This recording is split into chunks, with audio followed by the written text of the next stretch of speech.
ትላንትና ማታ የማንቸስተር ሲቲዎችን ልብ በ94ኛው ደቂቃ ላይ የሰበረው ተጫዋች እንግዲህ ይኸውና። ስለዚህ በዛሬው ቪዲዮችን ትላንትና ማንቸስተር ሲቲዎች በሜዳቸው ኤቲሃድ ቼልሲዎችን አስተናግደው አሸንፈው ሊወጡ ነው ተብሎ ሲጠበቅ አንዳቸው ወጥተዋል። ስለዚህ ሌሊት ላይ የወጡ የእንግሊዝኛ ዘገባዎች፣ የተለያዩ ዜናዎች ምን እንዳሉ ትርጉሙን አቀርብላችኋለሁ።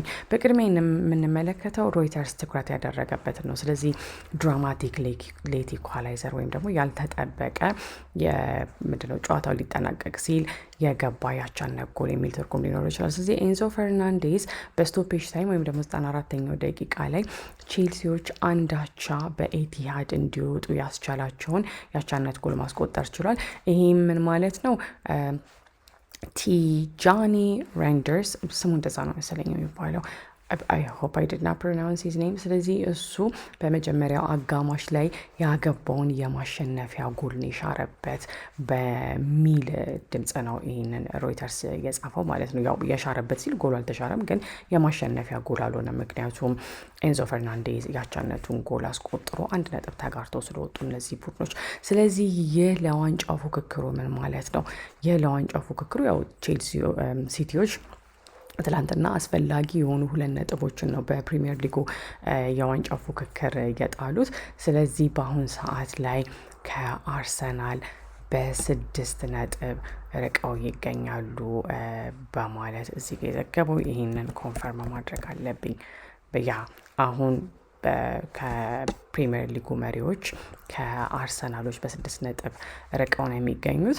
ስለዚህ ይሄ ሲቲዎች ጨዋታን ከመምራት ወይም ደግሞ ሊያሸንፉ ደርሰው ጨዋታን እየመሩ ከዛ በኋላ ነጥብ ጥሎ በሜዳቸው መውጣት ከነሱ ያልተጠበቀ ነገር ነው እና በዘንድሮ የዋንጫው የፕሪሚየር ሊጉን ዋንጫ ለማድረግ ከሚያደርጉት ጥረት አንጻር ወደ ኋላ የጎተታቸው እውነታ መሆኑን የተናገረው። ስለዚህ በቀጣይነት ደግሞ ሮይተርስን የመሳሰሉ የዜና ምንጮች የዘገቡት ምንድን ነው? ሲቲዎች የሳቷቸውን የኳስ እድሎች ናቸው። ያው ሲቲዎች በትላንቱ ጨዋታ የጨዋታው የበላይ እንደነበሩ ተናግረዋል። ስለዚህ ለምሳሌ የኳስ ቁጥጥሩን በምንመለከትበት ጊዜ ማንቸስተር ሲቲዎች 58 በመቶ የሚሆን የኳስ ቁጥጥር ነበራቸው። 42 በመቶ ደግሞ የቼልሲ ነበረ። 14 የጎል ሙከራዎችን ቼልሲዎች አድርገዋል። ከ14ቱ 3ቱ ብቻ ነበሩ ኢላማቸውን የጠበቁ የሆኑት። ቼልሲዎችም 3 ኢላማቸውን የጠበቁ ሙከራዎች አድርገዋል። ቼልሲዎች በአጠቃላይ 6 የጎል ሙከራዎች ነው ያደረጉት። ስለዚህ ትላንትና ማንቸስተር ሲቲዎች ጨዋታው ወይም የኳሱ ቁጥጥር የበላይ እንደነበሩ ነው የሚገልጸው። ነገር ግን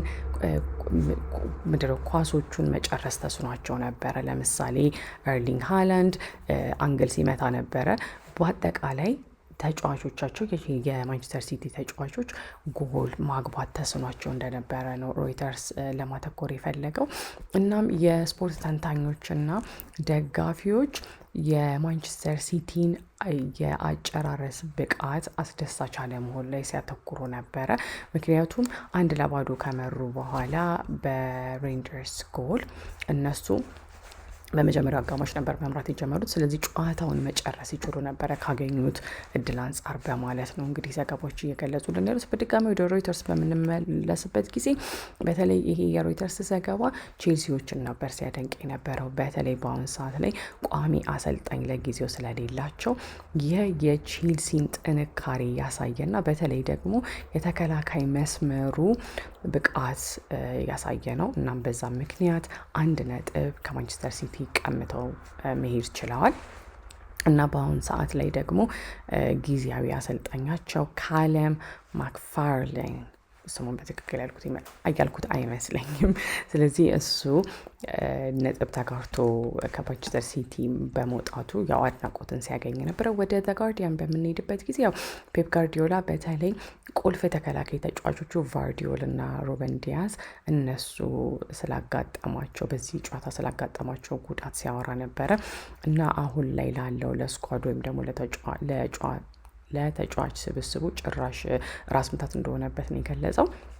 እና በዚህ ምክንያት ማንቸስተር ሲቲዎች በአካዳሚ ተጫዋቾች ከተቀያሪ ወንበር እነሱን ማስገባት ነበረበት። ስለዚህ አሁን ማንቸስተር ሲቲ ቤት ያለውን ጥልቅ ችግር ወይም ደግሞ ትልቅ ችግር በደንብ ጎልቶ እንዲታይ ያደረገ ነው በማለት ገልጿል። ደሳን የዘገበው ምንድን ነው? ያው የሰን ዘገባ ላይ ትኩረት የተደረገው የፈርናንዴዝ አስተዋጽኦ ነው። ኤንዞ ፈርናንዴዝ ያቻነቱን ጎል አግብቷል እና ያው ኤንዞ ፈርናንዴዝ ብቻ ሲሆን ለምሳሌ አንድሪ ሳንቶስ እሱም ሲደነቅ ነበረ። አንድሪ ሳንቶስ የቱ ጋር መስመር መሰላችሁ የተጫወተው? እኔ ከዚህ በፊት ስለማላውቀው ነው እሱን ቼክ ማድረግ ያለብኝ። ስለዚህ አንድሪ ሳንቶስ እሱን ለማግኘት እሱ የመጀመሪያ ተሰላፊ አልነበረም በትላንትናው ተጫዋች ላይ ተቀይሮ ነው የገባው። 17 ቁጥር ነው። ስለዚህ ተመልሰን በምንሄድበት ጊዜ እንደ ኮል ፓልመር እና ዣኦ ፔድሮ የመሳሰሉት ተጫዋቾች ግን በተጠበቀው መልኩ በትላንትናው ጨዋታ ላይ እንዳልተጫወቱ ነው እየገለጸ ያለው። እናም የቼልሲ ያቻነት ጎል ከማሎ ጉስቶ ክሮስ ከተደረገው ኳስ የመጣ ነው። እናም ያው ማንቸስተር ሲቲዎች ብዙ ጎሎችን ያገባሉ ተብሎ ሲጠበቅ ነበረ። ነገር ግን ያገኟቸውን እድሎች ወደ ጎል መቀየር አለመቻላቸውን ነው እዚህ ጋር የተወራው። እናም ማንቸስተር ሲቲዎች በሜዳቸው የመሩ ከዛ በኋላ ባለቀ ሰዓት ነጥብ ተጋርተው ወይም ደግሞ ጎል ገብቶባቸው መውጣታቸው ያልተለመደ ነገር መሆኑን የዜና ምንጮች መግለጽ ሞክረዋል። ከጨዋታው በኋላ ፔፕ ጋርዲዮላ ምንድን ያለው? ቼልሲዎች ወርልድ ቻምፒየን ናቸው ወይም ደግሞ የዓለም ቻምፒየን ቡድን ነው ቼልሲ ማለት አካዳሚ ቲም አይደለም በማለት ነው የገለጸው። ስለዚህ ከቼልሲዎች ጋር 90 ደቂቃን መጫወት ከባድ ነው በማለት ነው ፔፕ ጋርዲዮላ ያወራው። በተለይ በሁለተኛው አጋማሽ ላይ ብዙ የጎል እድሎችን ስተናል እና ምንድነው ተጫዋቾች ያው ያገኟቸውን እድሎች እንዲጨርሱ ቻሌንጅ አድርገናቸዋል ወይም ደግሞ እንዲጨርሱ ለማድረግ ሞክረናል። ነገር ግን ያንን ማድረግ አልቻልንም በማለት ነው የተናገረው ማለት ነው። ስለዚህ ወደ ቼልሲው ጊዜያዊ አሰልጣኝ በምንሄድበት ጊዜ ምንድን ያለው? ለእኔ በጣም ደስ የሚል ነገር ነው ብሎ ነው ያወራው። እንደዚህ አይነት ነገርን ታልመዋለህ እንጂ ፔፕ ጋርዲዮላ የፕሪሚየር ሊግ ጨዋታ በጣም ደስ የሚል ነው። በፐርፎርማንሳችን ኮርቻለሁኝ። በተለይ በሁለተኛው አጋማሽ ላይ ተጫዋቾቹ ያሳዩት ነገር በጣም ደስ የሚል ነው። እናም ባለው ውጤት ደስተኛ ነኝ።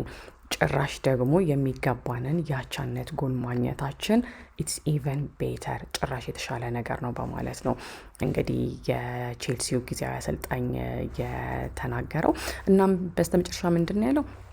ሁሉም ሰው ኤቲሃድ ላይ ስንመጣ እንደምንሸነፍ ሲያስብ ነበር። ሁሉም ሰው ምንም ከማንቸስተር ሲቲ ጋር እድል ያለን ማንም ሰው አልመሰለውም በማለት ነው የተናገረው። ነገር ግን የዚህ ስኳድ ላይ ወይም ደግሞ የዚህ የተጫዋች ስብስብ ላይ ያለውን ብቃት እኛ እናቅ ነበር በማለት ተናግሯል። ስለዚህ ያው በውጤቱ ደስተኛ መሆኑን ነው ጊዜያዊ የቼልሲው አሰልጣኝ የተናገረው። ስለዚህ ይሄ ምን ማለት ነው? ምናልባትም አርሰናሎች ዘንድሮ ዋንጫውን ሊበሉት ይችላሉ። እስኪ እሱ ደግሞ በቅርቡ የምናየው ይሆናል።